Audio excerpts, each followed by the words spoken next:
السلام علیکم دوستو، آج کی کہانی ایک پرانے اسکول سے شروع ہوتی ہے جہاں دن میں بچے پڑھتے مگر رات میں صرف سناٹے بولتے تھے۔ کہا جاتا ہے وہاں ایک ایسا کمرہ تھا جسے کبھی کسی نے کھولا تو واپس نہیں لوٹا۔ آئیے سنیے۔ تیسرا کمرہ۔ ایک گاؤں کے کنارے پر پرانا سرکاری اسکول تھا۔ دن میں وہاں بچوں کی آوازیں گونجتی تھیں مگر شام ہوتے ہی سب دروازے بند کر دیے جاتے، کیونکہ اسکول کے ایک کمرے کے بارے میں کہا جاتا تھا وہ کمرہ بند ہے اور جو گیا واپس نہیں آیا۔ چند دن بعد نیا استاد ریحان پور شہر سے آیا۔ وہ ہنستے ہوئے بولا، یہ سب کہانیاں ہیں، ڈرپوک لوگوں کے بہانے۔ پہلے دن سب ٹھیک رہا مگر دوسرے دن اس نے دیکھا دور وہی بند دروازہ ہل رہا ہے۔ اس نے قریب جا کر جھانکا، اندر اندھیرا، ایک ٹوٹی کرسی، ایک پرانی تختی۔ ریحان نے سوچا شاید ہوا ہو، مگر ہوا بند دروازہ نہیں ہلا سکتی تھی۔ رات گزری، سب سو گئے۔ ریحان کو نیند میں کسی نے پکارا، سر آج حاضری نہیں لی آپ نے۔ ریحان چونکا، دروازہ بند تھا مگر آواز آ رہی تھی، میں تیسرے کمرے سے بول رہی ہوں۔ وہ خوف کے باوجود اٹھا اور اسکول کی طرف چل پڑا۔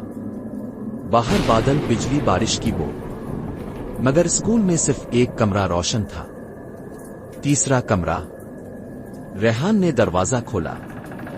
اندر ایک رجسٹر پڑا تھا، آخری صف میں لکھا تھا، عالیہ غیر حاضر۔ ریحان نے صفحے پلٹے، ہر جگہ ایک ہی نام، عالیہ۔ اچانک پیچھے سے ایک نرم آواز آئی، سر اب تو میں حاضر ہوں۔ ریحان پلٹا۔ ایک چھوٹی سی بچی سفید لباس میں کھڑی تھی، ہاتھ میں چاک اور تختے پر لکھ رہی تھی، مجھے گھر جانے دو سر۔ ریحان کا جسم کانپنے لگا، زبان بند۔ وہ بولی، میں روز حاضری دیتی تھی مگر ایک دن دروازہ بند ہو گیا اور میں وہیں رہ گئی۔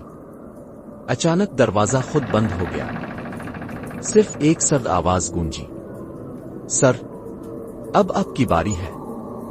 اگلی صبح چوکیدار نے دیکھا، تیسرے کمرے کے باہر ریحان خاموش پڑا تھا اور تختے پر لکھا تھا، غیر حاضر، عالیہ اور ریحان۔ اس دن کے بعد اسکول کے سب کمرے بند کر دیے گئے سوائے تیسرے کمرے کے، جہاں آج بھی کبھی کبھی حاضری کی ہلکی سی آواز آتی ہے۔ دوستو، زندگی میں کچھ دروازے ایسے ہوتے ہیں جو خوف کے نہیں سبق کے لیے کھلتے ہیں۔ ہر پراسرار چیز کو آزمانا بہادری نہیں، کبھی کبھار احتیاط ہی انسان کو بچا لیتی ہے۔ یاد رکھیں، تجسس اور جنون میں فرق ہوتا ہے۔